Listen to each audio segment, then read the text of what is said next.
नमस्कार दोस्तों, कैसे हो आप लोग। मैं हूँ सेफराम, स्वागत है आपको हमारे चैनल पर।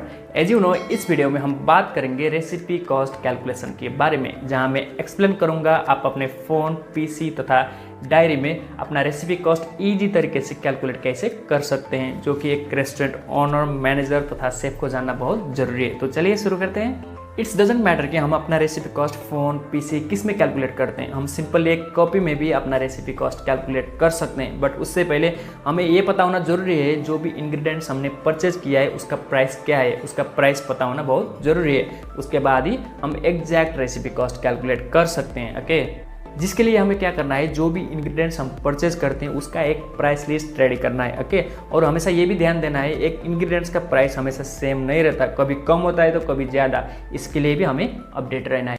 उसके लिए आप स्क्रीन पर देख सकते हो, यहाँ पर मैंने एक सिंपल टेबल लिया हुआ है, उसमें ऐड किया हुआ है serial number, name of the ingredients, उसका क्वांटिटी एंड उसका प्राइस। ओके, आपको भी इसी हिसाब से एक टेबल रेडी करना है। अब हम यहाँ पर ऐड करेंगे सीरियल नंबर। अब हम इसको क्या करेंगे, ऐसे ट्रैक करेंगे आगे। ये तो हो गया हमारा सीरियल नंबर। अब हम ऐड करेंगे नेम ऑफ द इंग्रेडिएंट्स जो हमने परचेज किया है। फॉर एग्जांपल मैंने ऑलिव्स लिया है, क्वांटिटी था उसका बोतल का 220 ग्राम, उसको लिया है मैंने 200 रुपीज़ में। ये हो गया हमारा ऑलिव्स, उसका क्वांटिटी और उसका प्राइस। ओके, जैसे कि हम दूसरा भी ऐड करेंगे यहाँ पर सन ड्राइड टोमेटो, उसका क्वांटिटी कितना था 180 ग्राम और उसका प्राइस था 500 रुपीज़। ऐसा ही आपको भी अपना ग्रोसरी, डेयरी तथा वेजिटेबल सभी आइटम जो भी आपने परचेज किया है उसका प्राइस लिस्ट रेडी करना है। ओके, तभी आपका एग्जैक्ट रेसिपी कॉस्ट कैलकुलेट होगा। ये तो हो गया हमारा इंग्रेडिएंट्स प्राइस लिस्ट। ऐसे करके आपको भी अपना प्राइस लिस्ट रेडी करना है। ओके, इसके बाद में हम करेंगे रेसिपी कॉस्ट कैलकुलेशन। इसके लिए यहाँ पर आप स्क्रीन पर देख सकते हो, यहाँ पर मैंने सिंपल एक टेबल लिया हुआ है, इसमें अभी कोई भी फार्मूला यूज नहीं किया हुआ है। मैं आपको एक्सप्लेन करूंगा कि हम इजी तरीके से कैसे कैलकुलेट कर सकते हैं। सिंपली आप स्क्रीन पर देख सकते हो, यहाँ पे लिखा हुआ है एडिंग दिया है रेसिपी कॉस्ट, उसके बाद में नेम, जैसे कि आप क्या बना रहे हो, पिज्जा, बर्गर, सैंडविच, है ना, क्या बना रहे हो आपको यहाँ ऐड करना है। सिंपली मैं यहाँ पर बनाऊंगा for example pizza base. Okay, अब यहाँ पर स्क्रीन पर देख सकते हो आप, यहाँ पे मैंने लिया है serial number, ingredients, unit, purchase quantity, cost, quantity need for the recipe and calculated cost of the ingredients. यहाँ पे फर्स्ट में हमें क्या करना है, सीरियल नंबर ऐड करना है। यहाँ पर ये हो गया हमारा सीरियल नंबर। अब हम क्या करेंगे, अपना इंग्रेडिएंट्स ऐड करेंगे जो भी हम अपने रेसिपी में यूज करेंगे। जैसे कि मैं एक पिज्जा बेस बना रहा हूँ तो सिंपली मैं क्या लूंगा, रिफाइंड फ्लोर यानी कि मैदा। उसके बाद में मेरे को चाहिए ऑलिव ऑयल। उसके बाद में हम लेंगे east, sugar, salt, water. Okay, यहाँ पर आप देख सकते हो ये हो गया सीरियल नंबर। उसके बाद में इंग्रेडिएंट्स का लिस्ट जो भी हमें रेसिपी के लिए चाहिए। उसके बाद में हम ऐड करेंगे यूनिट। यूनिट में हमेशा क्या चीज़ ध्यान रखना है, जो भी आप ड्राई आइटम यानी कि जो आइटम केजी में आते हैं उसको हमें ग्राम में कन्वर्ट करना है, और जो भी आइटम लिक्विड यानी कि लीटर में आता है उसको हमें ml में कन्वर्ट करना है। ओके, जैसे कि मैदा हम ग्राम में लेंगे, ऑलिव ऑयल ml में आएगा हमारा,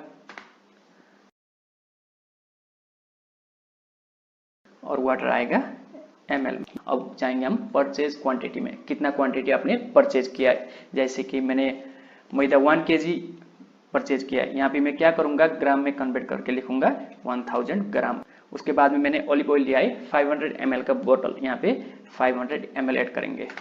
उसके बाद हम ईस्ट ग्राम में है तो मैंने लिया है 500 ग्राम। ओके, उसके बाद में sugar 1 kg is equal to 1000 gram. उसके बाद में ऐड करेंगे salt, 1 kg is equal to 1000 gram. 1 kg का सॉल्ट था, 1000 ग्राम हो गया। उसके बाद में वाटर लिया है मैंने 10 लीटर का बोतल, इसको हम क्या करेंगे ml में कन्वर्ट करके लिखेंगे 10,000 ml। ये हो गया हमारा परचेज क्वांटिटी। ओके, अब हम जाएंगे इनके कॉस्ट पर, जो भी हमने आइटम परचेज किया है उसका कॉस्ट ऐड करेंगे यहाँ पर। ओके, जैसे कि मैंने मैदा 1 kg यानी कि 1000 ग्राम लिया है 40 रुपीज़ में। उसके बाद में ऑलिव ऑयल का बोतल लिया है 500 ml का 600 रुपीज़।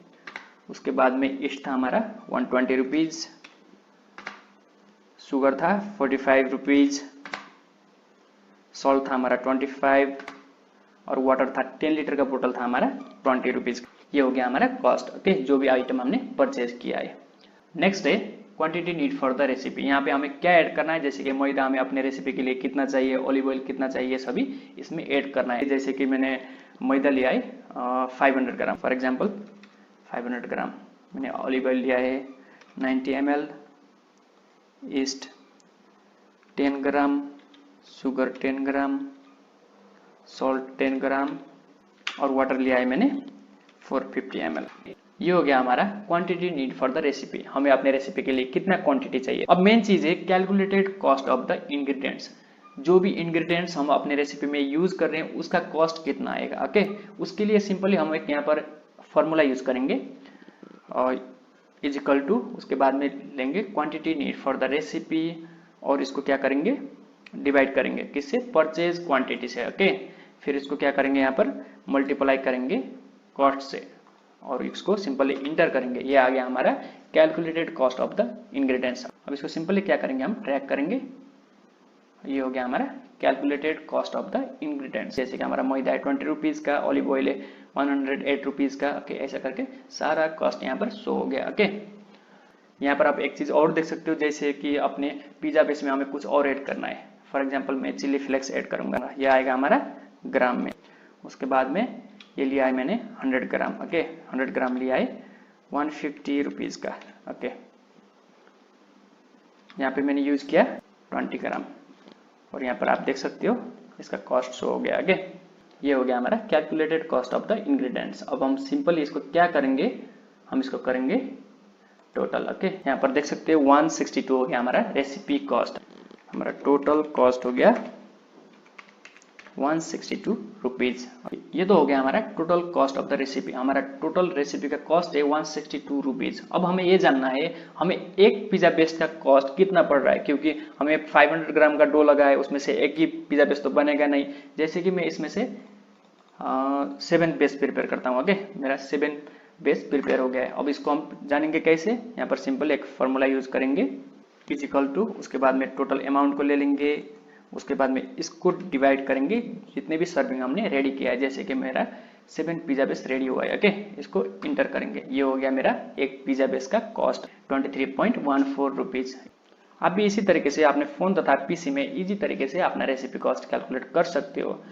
यहाँ पर और एक चीज बताना चाहूंगा आपको, हम जब भी रेसिपी कॉस्ट कैलकुलेट करते हैं वो टाइम में क्या गलती करते हैं। जैसे कि हम बर्गर का रेसिपी कॉस्ट कैलकुलेशन कर रहे हैं, वो समय में हम क्या ऐड करते हैं, जो भी इंग्रेडिएंट्स हमें बर्गर प्रिपरेशन के लिए चाहिए वहां पर ये ध्यान नहीं देते हम।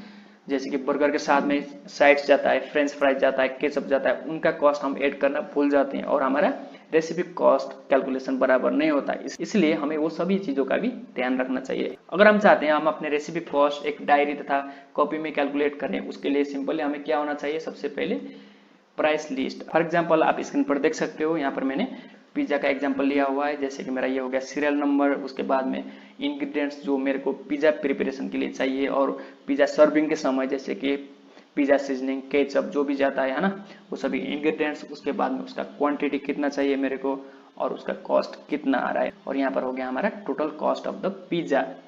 यहाँ पर एक चीज और देख सकते हो आप, जैसे कि ये हो गया हमारा पिज्जा बेस का कॉस्ट और ये हो गया हमारा पिज्जा का कॉस्ट। ओके, जो कि 125 रुपीज है।